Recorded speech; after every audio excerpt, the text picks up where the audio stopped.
Welcome back. So, have you ever wondered why can't you just hand everything over to a forestry consultant?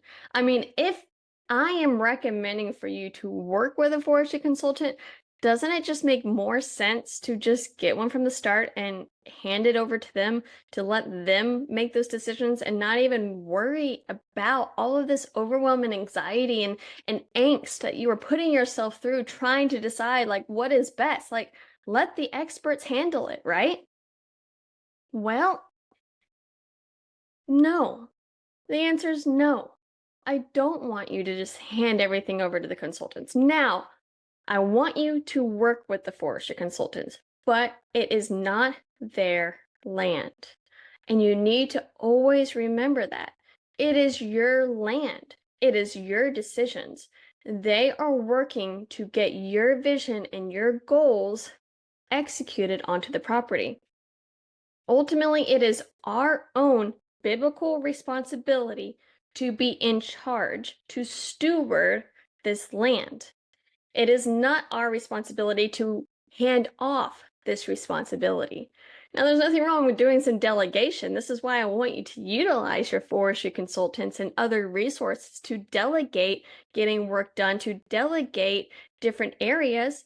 But in the end, you are the one responsible. In the end, it is your ownership, your family's decisions.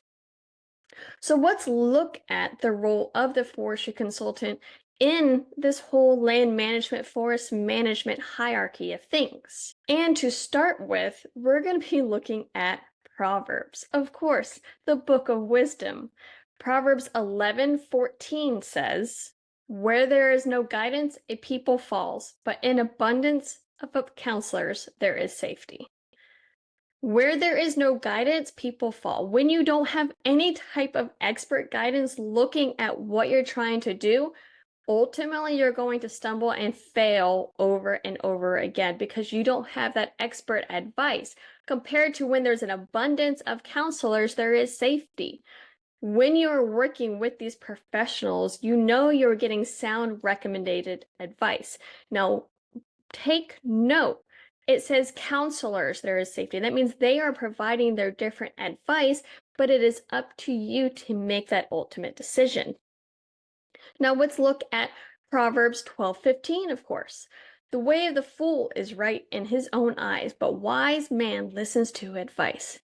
So this is kind of taking the opposite extreme where you absolutely refuse to listen to a consultant or any type of advice handed to you on what you should be doing. And I see this typically most often when it comes to forest health issues, especially around southern pine beetle outbreaks, okay? When you have a major forest health issue, you're probably going to be approached by foresters on what you need to do immediately, okay? And this is where I see this happen, and I saw it happen when I worked with the state, that the way of the fool is right in his own eyes. You may be like, oh, well, how bad could it really be? Do I really need to do that? Because when it comes to southern pine beetle specifically, the advice is usually pretty extreme. And what is it? You have to cut the trees down. Plus, you have to cut a buffer. But not just any old buffer, not a 20-foot buffer, not a 50-foot buffer, because you may be thinking these bugs are pretty tiny, okay? Like, how far can they really go? You have to cut a buffer of a tree length plus half. So, if you have 100-foot trees, that's a 150-foot buffer from the last place that you can tell where the southern pine beetle are going to be at. And it's not going to be based off of the needles. It's going to be wherever you kind of see these, pot marks and whatnot. And you cut from the green going into your most dead woods, not from the dead woods going out. Because if you do that, you're going to be chasing them, and those little boogers can run pretty fast. But the way of the fool is right in his own eyes, but a wise man listens to advice. If you can listen to your advice at that point in time, you save yourself a lot of heartache of having to clear cut potentially something that you never intended to clear cut. So, again, the forestry consultant ultimately doesn't get to choose what you can and should be doing, what you decide that you should be doing right now, but they are your counselor and they are giving sound advice. You get to choose whether you want to be wise and listen or if you want to be a fool right in his own lies. Now, A third Proverbs that we're going to be bringing up is Proverbs 24:6. For by wise guidance you can wage war, and in abundance of counselors there is victory. So, in this point, we're not necessarily waging war in our forest, but we are being intentional. We are taking action for that goal, and our counselors are there to help us achieve victory. So, in this scenario, we have that purpose that we are striving to achieve, and they are there providing that advice to help you with the strategy to get there. You know what your end goal is, and of course, in the Proverbs, it's to wage war. I don't condone war in this particular, life, but in this example, your goal would be to wage war. Your counselors help you with the strategy to achieve victory in that scenario. When it comes to your forest land, your goal is for forest management for your your why, your goals, your purpose here. Their place is to provide you the strategy to get to that position.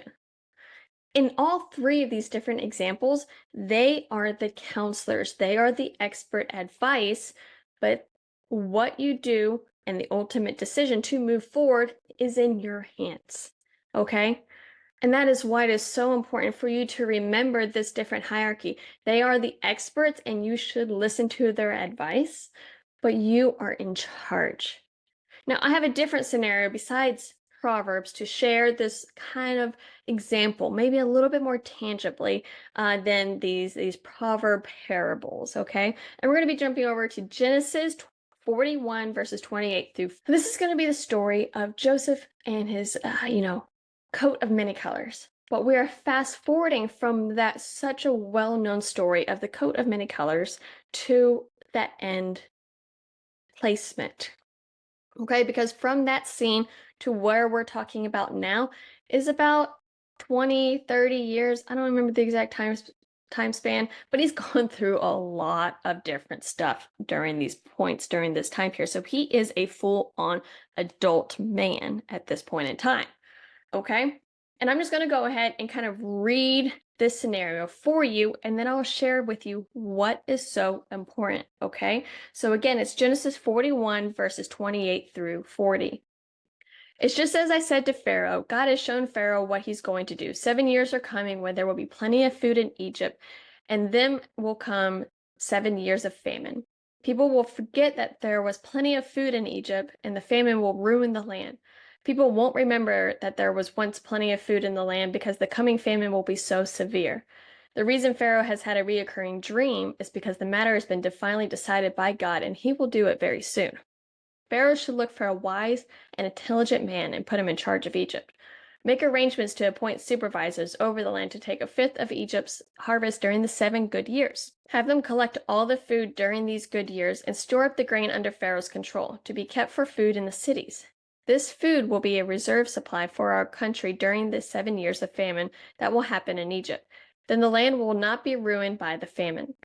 Pharaoh and all of his servants liked the idea, so Pharaoh asked the servants, "Can we find anyone like this, a man who has God's spirit in him?"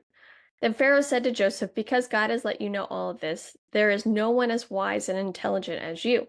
You will be in charge of my palace, and all the people will do what you say. I will be more important than you, only because I am Pharaoh." Okay. So we have Joseph, who's been called by Pharaoh to interpret his dreams to try and figure out what it was. Joseph interprets the dreams and tells him what they mean, as well as goes a step beyond and tells him a strategy that he should take to avoid the problems that are fixing to happen, okay? He gives him the strategy and tells him how he can kind of preserve and save his country, his nation, and his peoples. And because of that, Pharaoh's like, "You know what? You are the person we need." Joseph doesn't ask to be this person. He's just giving the expert advice that he's been given, of course, by God, and sharing the strategy that Pharaoh should take. But it is specifically in verse 40 that I want you to hear. "You will be in charge of my palace, and all the people will do what you say. I will be more important than you only because I'm Pharaoh." Pharaoh's in charge of the country, okay? Joseph has given kind of the free rein to follow through on the strategy that he has shared with Pharaoh, and he's been given the authority to contract out whatever he needs to do to execute that purpose. But Pharaoh has that final say, has that ultimate ownership over the country, and is therefore in charge over Joseph. That same hierarchy is the true for your family forest lands. You are essentially Pharaoh in that situation. It is your land and you are in charge. You can delegate out authority to take action on your land to your forestry consultants who have expressed the strategy that they want to take based off of whatever goals and purpose and vision that you have. Pharaoh knew he needed to take this action. Joseph shared the strategy. Pharaoh gave him authority to follow through on that strategy. But it is still Pharaoh's country. Your land is your land. You can delegate out the work, and I do recommend it to a wise person who has provided you the recommendations, the strategy to meet your goals. Does that make sense? I hope that makes sense because it makes a huge amount of sense to me. It resonates with me like how that uh positioning really works. You want experts and professionals to work with you, to work for you potentially, especially if you have thousands of acres you're trying to manage. You might have a full-time consultant under your umbrella doing work on your land, but it is your land. They may have the clarity and the understanding to create this strategy and know how to move all these different moving parts. They may have the authority to delegate different subcontractors to get the work done, but it is your land. You get the final approval and you get the final say. So that why it is also so important, biblical right here, showing you that hierarchy example. And I could bring in different examples, but this one just really resonated with me because not only does it kind of show the placement of where you need to be with your land, it also shows the type of character you need to bring in. You don't just pick any old person off the street to give you advice and then take action on that. You need to make sure, see, what does Pharaoh say in verse 37, 38? Or verse 38. So Pharaoh asked the servants, "Can we find anyone like this, a man who has God's spirit in him?"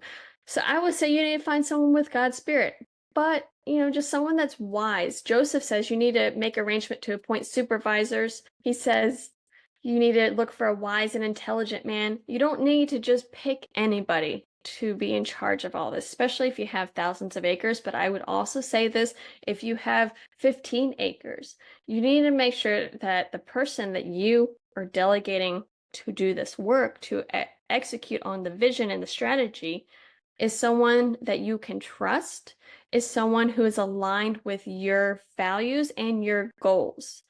And that's where the biggest warning comes in when someone kind of comes up and says, well, why can't I just work with a forestry consultant and just hand it over to them?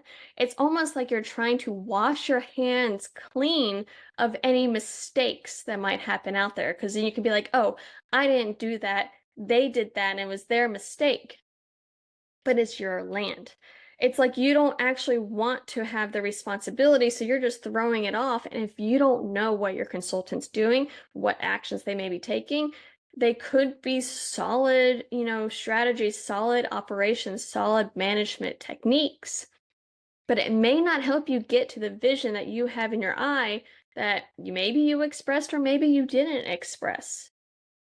You need to make sure you keep that line of communication working, that you are working with the right counselors, the right expert advice to align for you, your family, and their goals. Do you need to talk to them every single week? No, not necessarily, especially as you over the years build trust and relationships with them. You can maybe reduce some of that communication, excessive communication, we'll call it, because you know that they understand what you're trying to execute. They should stay in communication with you before any major events and let you know when these different projects are potentially happening. It is very important for you to stay informed in everything because you need to make sure that you are reaching your goals.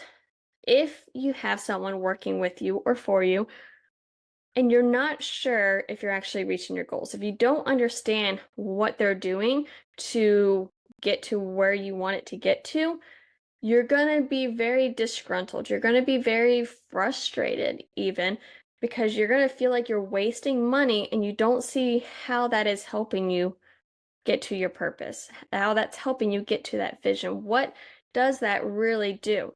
And so you need to be able to keep an open line of communication with your consultant. So increase your communication, doing all of that, keeping that hierarchy in check, your land consultant working with you, for you, on your land, giving you that expert advice that's aligned with your expressed goals, is also going to greatly increase the sustainability of your family land. And by that, I mean you're going to increase that tangible and intangible value of your forest lands. The tangible, obviously, the ROI, the profits, it is financially sustainable. It's not costing you and your family money year after year in property taxes, increasing the liability risk. It's not draining your wallet that you can't get management done because it's simply too expensive, and it's kind of going down this weird downward spiral.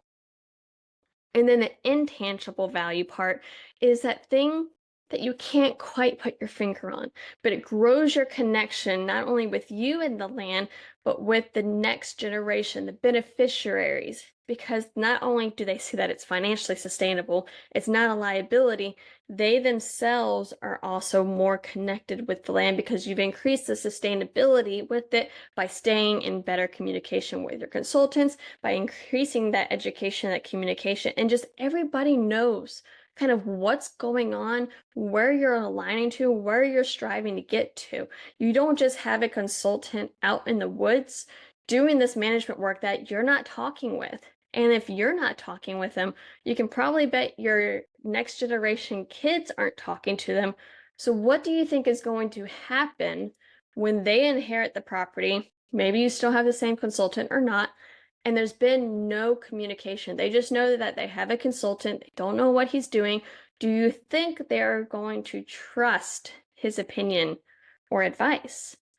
Most likely, they're either not going to do anything or they might even get rid of him. Now, getting rid of them may be the right decision for their new goals, but many times it's simply because they don't see the purpose that that consultant is playing in that role. And they simply see that he's costing the family and the land money because they don't understand the strategy and the role that he truly does play in your hierarchy of family forest land sustainability. So, if nothing else, I want you to work with a forestry consultant, but please, please, please, please, please, please do not just hand over everything on a silver platter. Make sure you remember it is your land and you stay engaged and involved. And a good forestry consultant, a good forester, will always strive to make sure that they keep that line of communication with you. But I know over time we can get kind of comfortable with roles and situations, and that communication can slowly start to go by the wayside where you guys just understand your quote unquote roles and continue to do the standard quo. Don't let that happen to you and your family because I promise you, when it comes time for the next generation, the beneficiaries to take over, there is going to be a huge stress load and confusion and some tension in that hierarchy of understanding simply because you haven't set the model of how things need to be. So that is why you don't just hand things over to a forestry consultant to do everything for you. Because in the end, it is your land, and the consultants are your expert advisors and counselors to help you with the strategy to wage war. Until next week.